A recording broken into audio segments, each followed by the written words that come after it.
Imagine que você está em 1945. A Segunda Guerra acabou e o mundo explode em um novo conflito: a Guerra da Coreia. Duas superpotências começam a se encarar de um jeito bem feio, dividindo uma península inteira ao meio. De um lado, a ditadura comunista do Norte, fundada por Kim Il-sung, com o apoio estratégico e financeiro do líder soviético Joseph Stalin. Do outro lado, a República Autoritária do Sul, liderada pelo presidente anticomunista Syngman Rhee. Dois oficiais americanos pegam um mapa da National Geographic e traçam uma linha reta no paralelo 38. Um risco de caneta que separou famílias, dividiu cidades e, sem que ninguém soubesse, plantou a semente de um dos confrontos mais brutais e esquecidos da era moderna. Mas para pensar na loucura que foi isso. Dois caras que nunca tinham pisado na Coreia decidiram o destino de milhões de pessoas em menos de meia hora, jantando em uma sala confortável em Washington.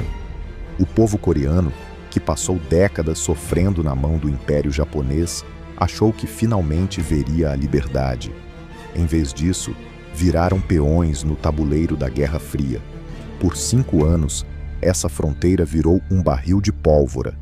Kim Il-sung ia até Moscou implorar para Stalin deixar ele invadir o Sul, dizendo que o povo sul-coreano faria uma revolução comunista assim que ele cruzasse a linha. Stalin, que não queria um confronto direto com os americanos, ficou na defensiva por muito tempo. Mas as coisas mudaram quando os soviéticos explodiram sua primeira bomba atômica e a China virou comunista. O cenário geopolítico virou de cabeça para baixo. Corta para o dia 25 de junho de 1950. É uma madrugada chuvosa de domingo. Enquanto o Sul dorme, o exército do Norte cruza a fronteira com tudo. Não foi um pequeno incidente de fronteira, foi uma invasão em massa, coordenada, com tanques soviéticos, T-34 abrindo caminho e artilharia pesada despedaçando as defesas da fronteira. E aqui vale a gente parar e debater. A Coreia do Sul de Syngman Rhee simplesmente não tinha como se defender. Eles não tinham tanques, não tinham aviões de combate, tinham apenas armas leves de infantaria. Em poucos dias, a capital Seul cai em um caos absoluto, com pontes sendo implodidas, cheias de refugiados civis em cima, numa tentativa desesperada de parar o avanço comunista. O governo sul-coreano e o que restou do seu exército são empurrados para o extremo sul da península, num bolsão minúsculo chamado Pusan. Se os americanos e a recém-criada ONU não fizessem nada ali, a história mudaria em semanas. Seria o fim da Coreia do Sul e a primeira grande vitória do bloco soviético na Guerra Fria. O presidente americano Harry Truman olhou para aquilo e pensou: se deixarmos passar agora, vai acontecer igualzinho ao que Hitler fez nos anos 30. É aí que entra um cara que parecia saído direto de um filme de Hollywood. O general Douglas MacArthur, comandante das forças da ONU. Ele olha para aquele desastre em Pusan, onde os soldados aliados lutavam de costas para o mar, e arquiteta uma das jogadas mais ousadas, arriscadas e geniais da história militar.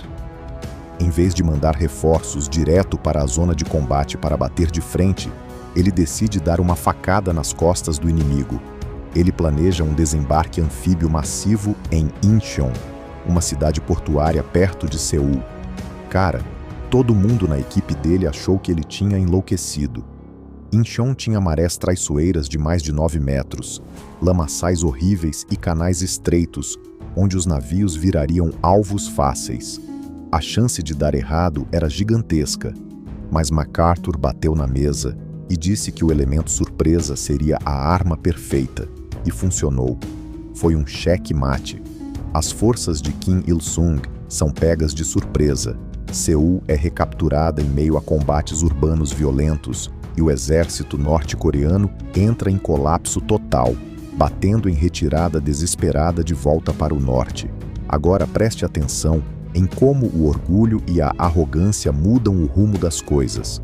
Qualquer estrategista diria: Beleza, recuperamos o território do Sul, a missão da ONU acabou. Mas os aliados, inebriados pelo sucesso, pensam: por que parar aqui? Vamos unificar a Coreia sob o capitalismo e acabar com o comunismo na península. E eles sobem, cruzam o paralelo 38, tomam a capital do norte, Pyongyang, e avançam de forma imprudente até as margens do rio Yalu, que faz a fronteira natural com a China. MacArthur chegou a dar declarações públicas dizendo que os soldados estariam em casa para o jantar de Natal. Só que eles ignoraram completamente os avisos geopolíticos. A China de Mao Tse-tung, que tinha acabado de sair de uma guerra civil sangrenta, estava olhando aquilo tudo de perto. Mao mandou recados claros por canais diplomáticos na Índia. Se vocês cruzarem o paralelo 38, nós vamos intervir. Mas os americanos achavam que os chineses estavam apenas blefando. Sob o comando secreto do general Peng Dehuai, centenas de milhares de soldados chineses começam a cruzar o rio à noite, se escondendo nas florestas e montanhas geladas, sem que a inteligência americana fizesse a menor ideia da tempestade que estava por vir. O que acontece a seguir é puro terror e tragédia em escala épica. No inverno de 1950, um dos mais rigorosos do século, as temperaturas naquelas montanhas despencam para quase 40 graus abaixo de zero, e do meio da névoa congelante e da escuridão, as divisões de Peng Dehuai surgem do nada, tocando cornetas, apitos e tambores de um jeito ensurdecedor no meio da noite para espalhar o pânico. A batalha do reservatório de Chosin vira um cenário infernal na terra. Os fuzileiros navais americanos se viram cercados por uma força dezenas de vezes maior. Ali, os homens lutavam contra o inimigo e contra o congelamento de seus próprios corpos. A água congelava nas cantinas, o óleo das armas virava uma geleia que travava os gatilhos. O plasma sanguíneo solidificava antes de chegar às veias dos feridos. Os médicos precisavam mastigar as ampolas de morfina para derretê-las na própria boca antes de aplicar nos soldados. Foi uma das retiradas mais dramáticas, violentas e heróicas da história militar, onde os soldados marchavam quilômetros carregando seus mortos para não deixá-los para trás.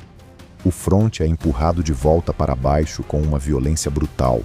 Seul muda de mãos pela 4ª vez na guerra, virando um amontoado de escombros e cinzas. E a partir de 1951, a guerra vira um moedor de carne estático, muito parecido com o pesadelo da Primeira Guerra Mundial. Esqueça as grandes manobras rápidas. Agora o cenário é de trincheiras, arame farpado, bunkers fortificados e colinas de lama que mudavam de nome toda hora, como a Colina Pork Chop ou a Colina do Coração Partido. Lugares que eram conquistados de manhã com centenas de mortes e perdidos à noite por causa de alguns metros de terra. No ar, os céus da Coreia testemunham os primeiros combates de caças a jato da história, com os americanos voando nos F-86 Sabre contra os misteriosos MiG-15 soviéticos, pilotados secretamente por veteranos russos na chamada Alameda dos MiGs. O general MacArthur, frustrado por não conseguir a vitória total, perde a paciência e começa a exigir autorização para usar de 30 a 50 bombas atômicas na China e criar um cinturão de radiação na fronteira.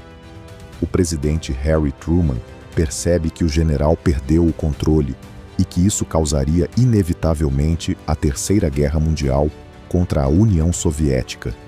Num ato de coragem política, Truman demite o herói nacional MacArthur, gerando uma crise política absurda nos Estados Unidos, e coloca o General Matthew Ridgway no comando para segurar as pontas e estabilizar a linha de frente.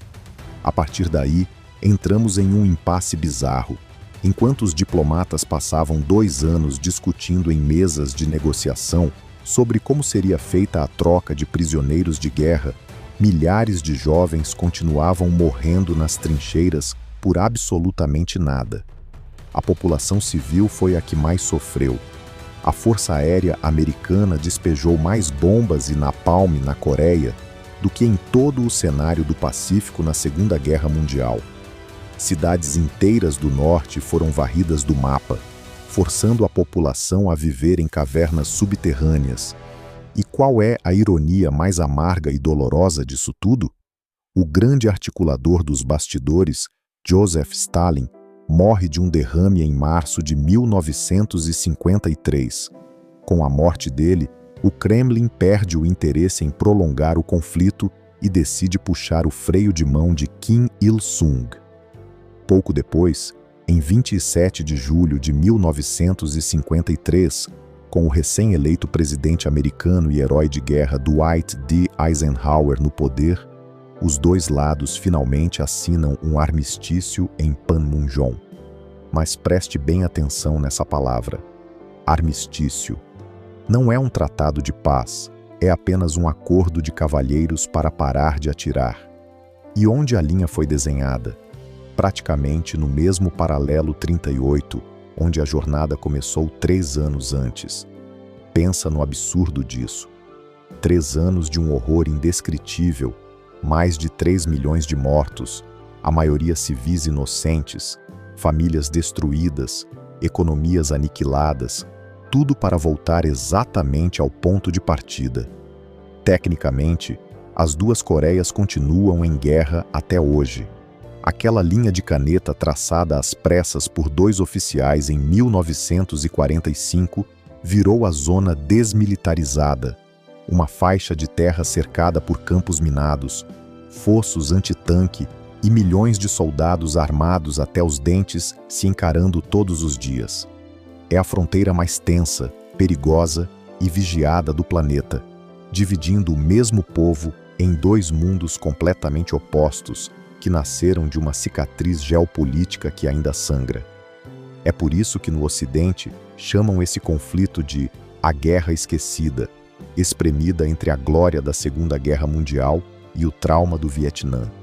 Mas se você pisar na Península Coreana hoje, vai perceber que ela nunca foi esquecida. Ela moldou o mundo moderno e provou que na geopolítica das superpotências, quem paga o preço de sangue são sempre os mesmos.